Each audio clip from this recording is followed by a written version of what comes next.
একটা বড় বৈশিষ্ট্য। এজন্য আল্লাহ রাব্বুল আলামিন কোরআনুল কারীমের মধ্যে বলেছেন সূরাতুল আলে ইমরানের মধ্যে, কুনতুম খায়রা উম্মাতিন উখরিজাত লিন-নাসি তা'মুরুনা বিল মা'রুফি ওয়া তানহাউনা আনিল মুনকারি ওয়া তু'মিনুনা বিল্লাহ। আল্লাহ পাক বলেন, কুনতুম খায়রা উম্মাহ, তোমরাই শ্রেষ্ঠ জাতি, তোমরা শ্রেষ্ঠ উম্মাত। কারণ হলো উখরিজাত লিন-নাস, তোমাদেরকে বের করা হয়েছে মানুষের কল্যাণের জন্য। কিসের জন্য? একে অপরের কল্যাণের জন্য। মানুষকে বের করা হয়েছে কল্যাণের জন্য। আল্লাহ পাক বলেন, তোমাদেরকে শ্রেষ্ঠত্ব দেওয়া হয়েছে এই জন্য যে তোমাদেরকে দায়িত্ব দেওয়া হয়েছে গরুভান। এটা দায়িত্ব দেওয়া হয়েছে যে তোমাদেরকে মানুষের কল্যাণে বের করা হয়েছে। কি জন্য? তা'মুরুনা বিল মা'রুফ, তোমরা সৎ কাজের আদেশ করবে, ওয়া তানহাউনা আনিল মুনকার, এবং অসৎ কাজে মানুষকে বাধা দিবে। অসৎ কাজে কি করবে? বাধা দিবে। ওয়া তু'মিনুনা বিল্লাহ, এবং ঈমান আনবে একমাত্র কার উপরে? আল্লাহর উপরে। তোমাদেরকে শ্রেষ্ঠত্ব দেওয়া হয়েছে এই জন্য যে তোমরা কি করবে? সৎ কাজে মানুষকে আদেশ করবে, আর অসৎ কাজে মানুষকে কি করবে? বাধা দিবে। আর এটা হলো উম্মতে মুহাম্মাদের সবথেকে বড় বৈশিষ্ট্য। এভাবে যদি আমরা কোরআনে বিভিন্ন স্থানে দেখি, বারংবার আল্লাহ তাআলা উম্মতে মুহাম্মাদীদেরকে, যারা আল্লাহর প্রকৃত মুমিন বান্দা, তাদের যে বৈশিষ্ট্য, সেই বৈশিষ্ট্যর কথা উল্লেখ করেছেন, যে সৎ কাজের আদেশ এবং অসৎ কাজের নিষেধ। প্রিয় হাজিরিন, উম্মতের মধ্যে আদেশ নিষেধ বা দাওয়াতের ধারা এটা অব্যাহত রাখার আমাদের অত্যন্ত জরুরি। আর এজন্য কোনো সমাজে যদি কেউ দিন সম্পর্কে যদি অজ্ঞ থাকেন, তাহলে দিনের কোনো বিধান যদি সে অমান্য করেন বা পাপে লিপ্ত থাকে, তবে সে সমাজের মুসলিমদের উপরে যা ফরজে কেফায়া দায়িত্ব হলো, ওই মানুষটাকে আপনার দিন সম্পর্কে অবগত করা, সৎ কাজের তাকে আদেশ করে, এবং অসৎ পথে যদি সে থাকে সেখান থেকে ফেরানোর জন্য তাকে দাওয়াত দেয়া, দাওয়াতে তাবলীগ করা, এটা প্রত্যেক মুসলমানের উপরে ফরজে কেফায়া দায়িত্ব।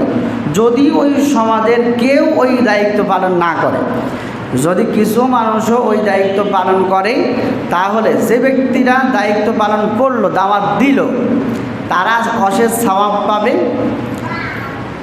আর অন্যরা এই গুনাহ থেকে কি হবে? মুক্ত থাকবে, কিন্তু তাদের কোনো সওয়াব হবে না। সওয়াব হবে যে ব্যক্তি দাওয়াত দিয়েছে ওই ব্যক্তির।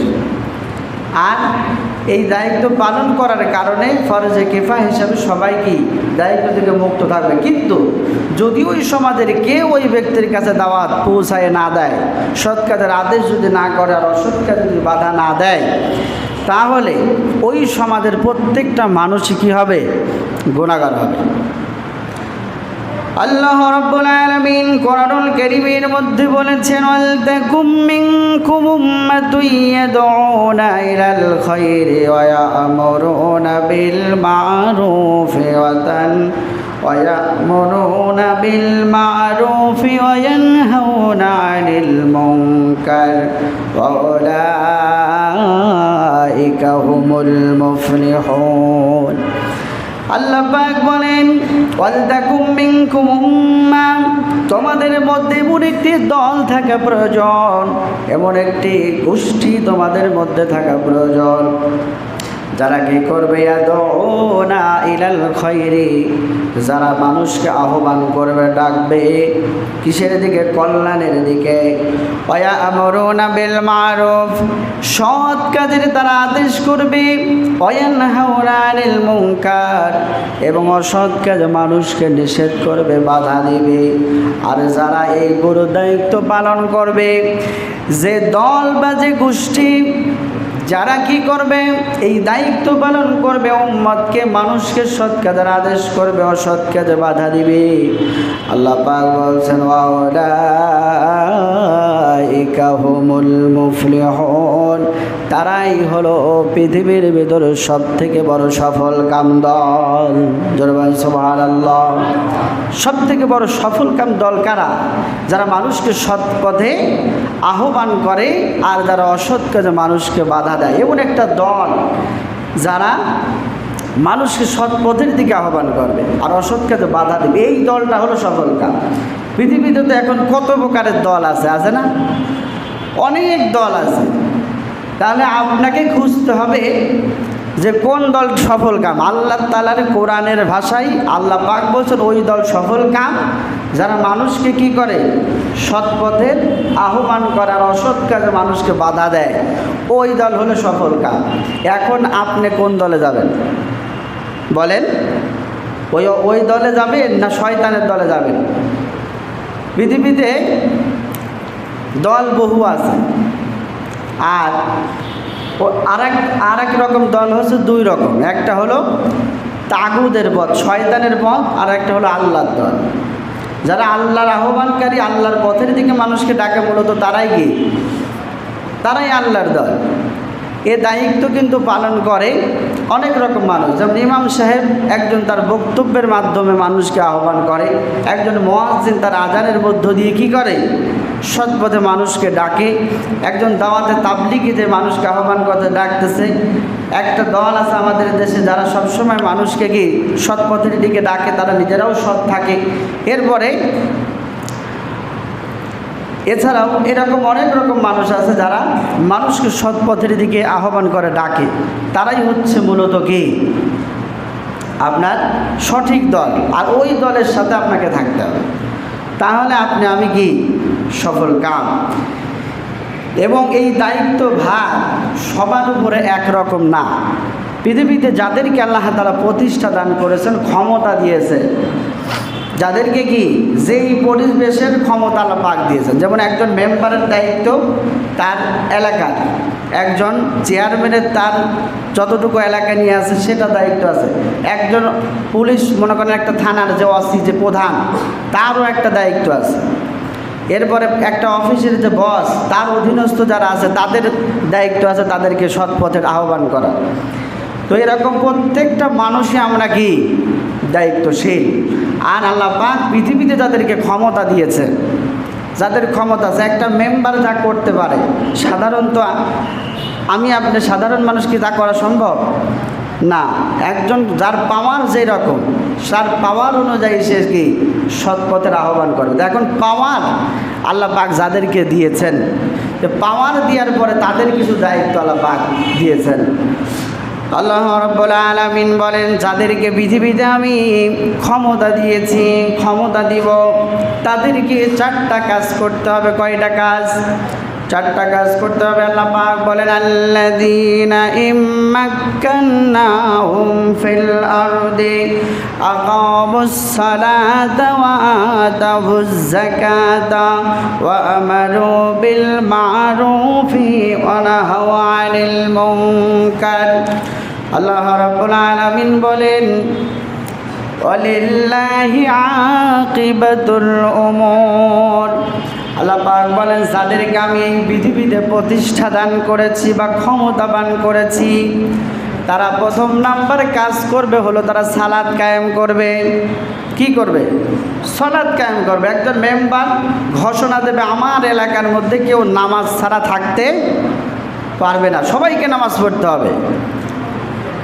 কিন্তু আমাদের দেশের যারা নেতা, এরা সৎ কাজের আদেশ তো দূরে থাক, যত প্রকার অসৎ কাজী লোক এই সমাজে আছে তাদেরকে যত আরও সহযোগিতা করা যায়, এখনই একজন গাঁজা করে ধরে নিয়ে যাক, মেম্বার যায় হাজির, স্যার আমার দলের লোক, সারিয়ে দেন স্যার।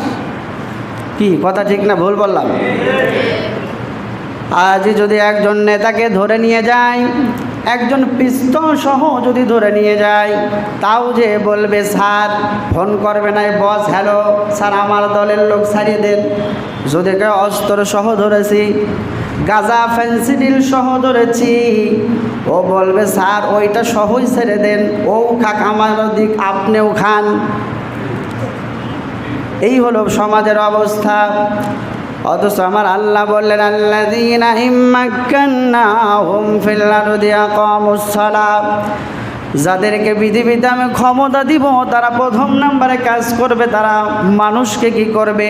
সালাতের আহ্বান করবে, প্রথম নাম্বার দায়িত্ব। দ্বিতীয় নাম্বার দায়িত্ব হলো ওয়াতাবুজ যাকাত, এবং সমাজে তারা যাকাত প্রতিষ্ঠা করবে, যাকাত উত্তোলন করবে সঠিকভাবে এবং যাকাত সঠিকভাবে বন্টন করবে। যাকাতটা মূলত ফরজ করেছেন আল্লাহ পাক, কিন্তু রাষ্ট্রীয়ভাবে উত্তোলন করবে, রাষ্ট্রীয়ভাবে কি করবে? বন্টন করবে। কিন্তু আমাদের রাষ্ট্র কি ওঠায়?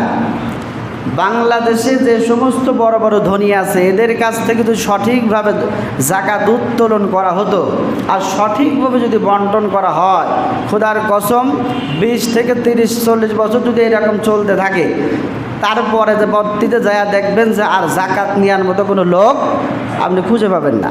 যাকাত নিতেই পারবেন, নিয়ে দেবেন সেই জায়গা পাবেন না। আর আল্লাহ পাক শুধু শুধু যাকাত ফরজ করে নেই, যাকাত ফরজ করার মূল উদ্দেশ্য ধনী গরিবের বৈষম্য যেটা সেটা যাতে সমাজ থেকে দূরীভূত হয়, কিন্তু সেটা হচ্ছে না। যার হাজার হাজার কোটি কোটি টাকা আছে, 2-4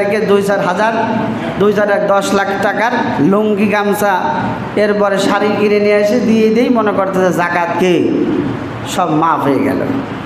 ওকে জীবনে ওর যত সম্পদ আছে সব সম্পদের হিসাব করে কড়াই গন্ডায় সঠিকভাবে কি যাকাত দিয়েছে?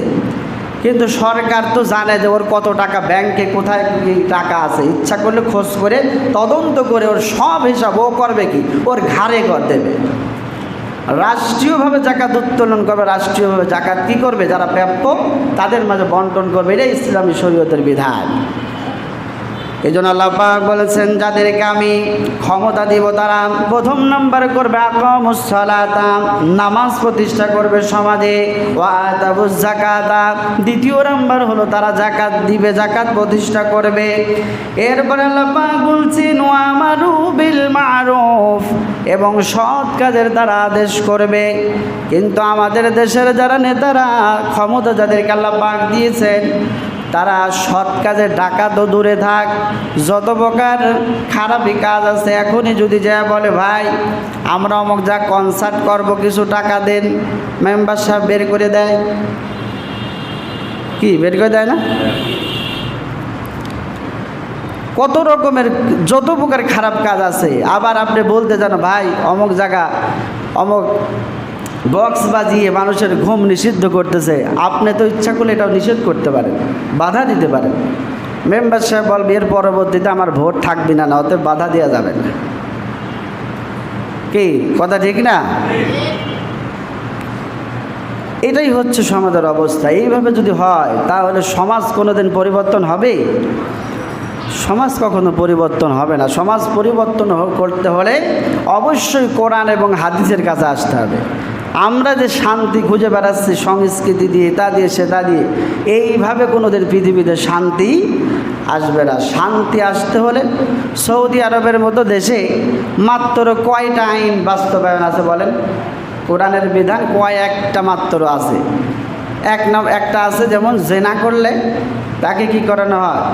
কতল করে ফেলে নাই। ওদের দেশে করতে পারে, ওরা হয়তো অনেকেই বাইরে টাইরে যা আকাম পোকাম করে আমি শুনেছি, কিন্তু ওদের দেশের মধ্যে যদি ধরতে পারে, প্রশাসন জানতে পারে, তাহলে ওকে কি ইমাম সাহেব একদম স্পটে তাকে একেবারে মেরে একেবারে গর্দান, যেটা শরীয়তের যে বিধান, বিবাহিত হলে তাকে কি করবে? এই সমান গেড়ে দিয়ে একবারে পাথর মেরে হত্যা করবে। এরপরে আর একটা বিধান আছে, যারা অবিবাহিত হয় তাদেরকে 100টা বেত্রাঘাত করা হবে, বাঁচলে বাঁচলো মরলে মরলো। আর চুরি করলে হাত কেটে দেবে, চুরি করলে হাত কেটে দেবে। এই যে কয়েকটা বিধান আছে, তাই ওদের দেশে যে পরিমাণ শান্তি আছে। আর আমাদের দেশে তো ওই রকম কোনো বিধানই নেই। চুরি মার্ডার করে মানুষ বাঁচিয়ে যাচ্ছে, কিছুই হচ্ছে না। আবার আমাদের দেশে এমনও আইন আছে, একজন কোনো অপরাধী করি নেই, তাও দেখা যাচ্ছে জেল খাটতে গেতে জীবন যাচ্ছে, তাই না? এই জন্য আল্লাহ পাক বলেছেন পৃথিবীতে যাদেরকে আমি প্রতিষ্ঠা দান করবো তারা 1 নম্বরে করবে আকামুস সালাহ, নামাজ প্রতিষ্ঠা করবে। 2 নম্বর আতাবুজ যাকাত, যাকাত দিবে। 3 নম্বরে হচ্ছে আমারু বিল মারুফ, সৎ কাজের আদেশ করবে। ওয়া নাহাউ আনিল মুনকার। 4র্থ নম্বর হলো তারা কাজ করবে অসৎ কাজে মানুষকে বাধা দিবে, নিষেধ করবে। ওয়ালিল্লাহি আকিবাতুল উমুর, আল্লাহ পাক বলছেন আর সকল কর্মের পরিণাম হলো আল্লাহর ইখতিয়ারে। সব কর্মের ফল দেবে কে? শেষ পর্যন্ত আল্লাহ পাক। সেজন্য প্রস্তুতি থাকতে হবে, রেডি থাকতে হবে। প্রত্যেকটা মানুষই আমরা দায়িত্বশীল। যে লোক মনে করেন একজন পরিবারের অভিভাবক, তো পরিবারের যে অভিভাবক অবশ্যই তার পরিবারের সদস্য যারা আছে তারা যদি উল্টাপাল্টা চলে, নামাজ না পড়ে, পর্দা না মানে, এবার শরীয়তের বিধান যদি না মানে, যদি ওই অভিভাবক যদি নিষেধ না করে, কিয়ামতের আদালতে তাকে আসামির কাঠগড়ায় দাঁড়াতে হবে। একজন অফিসের বস, তাকে জিজ্ঞাসা করবে তার অধীনস্থ যারা আছে তাদের সম্পর্কে। এরকম প্রত্যেকটা মানুষই আমরা দায়িত্বশীল। আল্লাহ নবী সাল্লাল্লাহু আলাইহি ওয়াসাল্লাম বলেছেন আলা কুল্লুকুম রাইন ওয়া কুল্লুকুম মাসউলুন আন রায়াতিহি ফাআমিরুল লাযী আলান নাসি রাই ওয়া হুয়া মাসউলুন আন রায়াতিহি ওয়ার রাজুলু রাই আলা আহলি বাইতিহি ওয়া হুয়া মাসউলুন আনহুম ওয়াল মারআতু রাইয়াতুন আলা বাইতিহি মা ইয়ালিহা ওয়া ওয়ালিদিহি ওয়া হিয়া মাসউলাতুন আলাইহিম। আল্লাহর হাবিব বলেন সাবধান, তোমরা সকলেই অভিভাবকত্বের দায়িত্বপ্রাপ্ত এবং প্রত্যেককেই তার দায়িত্ব সম্পর্কে কিয়ামতের আদালতে জিজ্ঞাসা করা হবে। প্রত্যেকেই আমরা কি দায়িত্বশীল অভিভাবক, আর প্রত্যেকের এই অভিভাবকত্বের বিষয়ে কাল কিয়ামতের ময়দানে আমার আপনাকে কি করা হবে? জিজ্ঞাসা করা হবে। যেমন মানুষের উপর দায়িত্বপ্রাপ্ত শাসক বা প্রশাসক, অভিভাবক, এবং তাকে তার অধীনস্থ জনগণ সম্পর্কে কি করা হবে? জিজ্ঞাসা করা হবে। বাড়ির কর্তা ব্যক্তি তার পরিবারের সদস্যদের দায়িত্বপ্রাপ্ত অভিভাবক এবং তাকে তাদের বিষয়ে কি করা হবে? জিজ্ঞাসা করা হবে। স্ত্রী তার স্বামীর বাড়ি ও তার সন্ততির দায়িত্ব প্রাপ্তা এবং তাকে তাদের বিষয়ে কী করা হবে? কিয়ামতের দিন জিজ্ঞাসা করা হবে। তার মানে আমরা কেউই অভিভাবকের বাইরে নাই, প্রত্যেকেই কোনো না কোনো সেক্টরে আমরা কি আছি? অভিভাবক। কিয়ামতের আদালতে কি করা হবে? এ সম্পর্কে জিজ্ঞাসা করা হবে। প্রিয় হাজিরিন, যিনি বা যারা অন্যায় বা গর্হিত কোনো কাজ আমরা দেখতে পাই তখন আমাদের কিছু দায়িত্ব আছে। আল্লাহর হাবিব সাল্লাল্লাহু আলাইহি ওয়াসাল্লাম বলেছেন মান রাআ মিনকুম মুনকারান ফালিয়ুগাইয়িরহু বিয়াদিহি ফাইন লাম ইস্তাতি ফাবিলিসানিহি ফাইন লাম ইস্তাতি ফাবিকলবিহি ওয়া যালিকা দুআফুল ঈমান। রাওয়াহু মুসলিম। আল্লাহর হাবিব বলেন মান রাআ মিনকুম, তোমাদের মধ্যে যখন কেউ কোনো গর্হিত কোনো অন্যায় কাজ হতে দেখে তখন তার 1 নম্বর দায়িত্ব হলো ফালিয়ুগাইয়িরহু বিয়াদিহি, যদি তার ক্ষমতা থাকে হাতের দ্বারা ওটা প্রতিহত করবে। কি করবে? 1 নম্বর দায়িত্ব হলো হাতের দ্বারা প্রতিহত করবে। যদি তা না পারে ফাইন লাম ইস্তাতি, যদি তো তার এটা সামর্থ্য না থাকে ফাবিকলবিহি, তাহলে কি করবে? ফাইন লাম ইস্তাতি ফাবিলিসানিহি, যদি হাতের দ্বারা প্রতিহত না করতে পারো তাহলে মুখের জবানের দ্বারা তাকে বলো, নিষেধ করো। একজন আমি দেখতেছি অন্যায় করতেছে, আমি জানি, কিন্তু আমি নিষেধ করতেছি না, বাধা দিচ্ছি না, তাহলে বোঝা যাচ্ছে আমি ওটাকে সমর্থন করতেছি। আর অন্যায় যে করে আর অন্যায় যে সহে, দুইজনে কি সমান অপরাধী। আপনি মনে করতেছেন যে আমি চুপচাপ থাকি, এদিকেও যাব না ওদিকে যাব না, আমি চুপচাপ থাকি আমি বেঁচে যাব না। আপনারা ওই যে বানর হওয়ার ঘটনা শোনেন নাই? দাউদ আলাইহিস সালামই তো আপনার কি করতো? খুতবা পড়তেন। খুতবা শোনার জন্য এরকম সমস্ত সমুদ্রের মাছ সমবেত হয়ে যেত। মসজিদের পাশে ছিল নদী, সব মাছ শোনার জন্য যখন সমবেত হতো, আল্লাহ তাআলা নিষেধ করলেন শনিবারের দিন কি করা যাবে না? মাছ ধরা যাবে না। তো ওদের মধ্যে এক শ্রেণীর মুনাফিকরা কী করলো? যারা একটু চালাক, আসলে এদেরকে যারা বেশি চালাক, কথায় আছে না অতি চালাকের কি গলায় ধরি, বেশি চালাক হওয়া আবার কি ভালো না। দাউদ আলাইহিস সালামের ওই জাতিরা তারা বলল আমরা শনিবারের দিন যখন মাছ পুরাটা যখন ঢুকে যাবে ভিতরে, ওই পাশ দিয়ে আটকায় রাখবো, পরের দিন যা মাছ ধরবো, তাহলে তার শনিবারে ধরা হলো না। কি শনিবারে ধরা হলো নাকি? শনিবারে আমরা আটকায় রাখছি, আমরা তো মাছ ধরি নাই। ওরা চালাকি করলো, তো মাছ ধরবো আমরা, আটকায় রাখবো ওই দিন, যখন মাছ ঢুকে আসে ওই দিন আটকায় রাখি। যখন তারা আল্লাহ তাআলার বিরুদ্ধাচরণ করল, কোরআন কিতাব সাক্ষী দেয়, আল্লাহ তাআলা ওই সময় 3টা গ্রুপ হয়েছিল। এক গ্রুপ বলেছিল মাছ ধরো না, আল্লাহ তাআলা নিষেধ করেছেন, মাছ ধরা যাবে না। আর এক গ্রুপ বলল আমরা মাছ ধরার পক্ষেও নাই বিপক্ষেও নাই, আমরা কি আলাদা। অনেক মানুষ আমাদের সমাজে আছে যে ওটা আমরা দেখবও না কবও না। কথাটাকে শোনেন, এর চরম একটা যুক্তি আছে এখানে। যারা বলছে আমরা ওদিকও না এদিকে, এক গ্রুপ বলছে আমরা মাছ মারবো, আর এক গ্রুপ বলছে মাছ মারবার দেবো না, আমরা ঠেকাবো, মাছ মারা নিষেধ যেহেতু আল্লাহ তাআলার অর্ডার। আর এক গ্রুপ বললো আমরা ঠেকাবও না মারবও না। কিতাব সাক্ষী দেয় আল্লাহ তাআলা সর্বপ্রথম যেই গ্রুপটা বলেছিল আমরা এদিকেও নাই ওদিকেও নাই, ওই গ্রুপকে আল্লাহ তাআলা বানর বানিয়ে দিয়েছিল। সকালবেলা ঘুম থেকে উঠে ওই পাশ ওয়াল থেকে শব্দ আসে, খালি বানরের মতো আওয়াজ। সবাই ওয়াল টপকে দেখে সব মানুষগুলো বানরে পরিণত হয়ে গেছে। কিতাব সাক্ষী দেয় 3 দিন পর্যন্ত ওই বানরগুলো বেঁচে ছিল, তারপর পৃথিবী থেকে নিশ্চিহ্ন হয়ে গিয়েছিল, মারা গিয়েছিল। তাহলে আপনি আমি যে সমাজের অন্যায় দেখে বলতেছি আমরা বলবো না, কি ওদিকও নাই এদিকও নাই, ওরা মতন ওরা যা খুশি তাই করুক, আমি বাধাও দেবো না, আমি করবও না। তাহলে কি বিপদ বাড়বে না কমবে বলেন তো? বিপদ বাড়বে। এই জন্য নিষেধ করার চেষ্টা করতে হবে। আর আল্লাহ তাআলা এই হাদিসের শেষে বলছে ফাইল্লাম ইয়াস্তাতিফা বিকলবিহি ওয়া যালিকা দাফুল ঈমান। যদি তোমার একেবারে হাতের দ্বারাও প্রতিহত করার সম্ভাবনা না থাকে, মুখের দ্বারাও বলতে না পারো, তাহলে অন্তর থেকে কল থেকে ঘৃণা করো। শুধু ঘৃণা করলেই চলবে না, সেখানে থাকাও যাবে না, সেখান থেকে কি করতে হবে? চলে যেতে হবে, সরে পড়তে হবে ঘৃণা ভরে। কোনো অন্যায় দেখার পরে যদি আপনার মনের মধ্যে কোনো বিরক্তি না থাকে, ওটার প্রতি ঘৃণাবোধ যদি না থাকে, তাহলে এটা ঈমান নষ্ট হওয়ার ভয়। বুঝবেন যে আপনার ঈমান নষ্ট হয়ে যাচ্ছে, ঈমান নাই। আর যদি ওই খারাপটা দেখার পর আপনার ভিতরে কিছুটা হলেও কষ্ট হয় যে না এই লোকটা এই খারাপ কাজ করতেছে, যদি এটা অনুভূতি হয়, তাহলে বুঝবেন যে আপনার ভিতরে ঈমান কিছুটা আছে। আল্লাহ তাআলা আল্লাহ রাসূল বলছেন ওয়া যালিকা দাফুল ঈমান। আর এই অন্তর থেকে ঘৃণা করে, এটা হলো ঈমানের কি দুর্বলতম পরিচায়ক।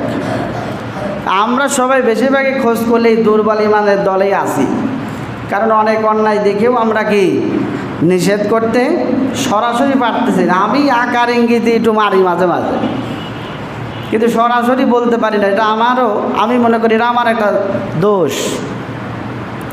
কি এটা একটা ভুল না? 100% এটা ভুল, আমি স্বীকার করি। অনেক সময় 100% এটা জানি যে এটা খারাপ কাজ, হয়তো বক্তব্যের মাধ্যমে বলতেছি, আবার বক্তব্যের মাধ্যমে শুনে অনেকেই কষ্টে একেবারে জ্বলে পড়ে যাচ্ছে। কিন্তু খোদার কসম, আমি কোরআন এবং হাদিসের যেটা আছে সেটা বলবই, তাতে আপনার ফাটিয়ে যাক আর যা খুশি তাই যাক, আমার কিচ্ছু আসে যায় না। কারণ রিজিকের মালিক কে?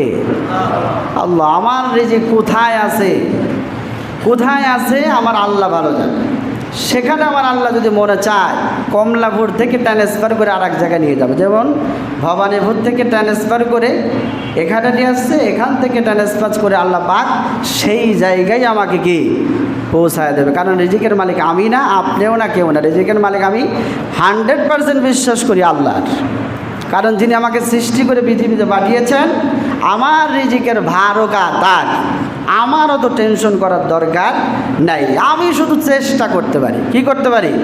আমার রিজিকের জন্য আমি চেষ্টা করব, আর এই চেষ্টার ফল দেবে কে? আল্লাহ। কেউ হাজিরি। তো এই জন্য খারাপ কাজকে, খারাপ কোনো কাজকে কখনো কোনো অবস্থাতেই কি দিবেন না, সাই দিবেন না। খারাপটা খারাপ, আপনার যত কাছের লোকই হোক।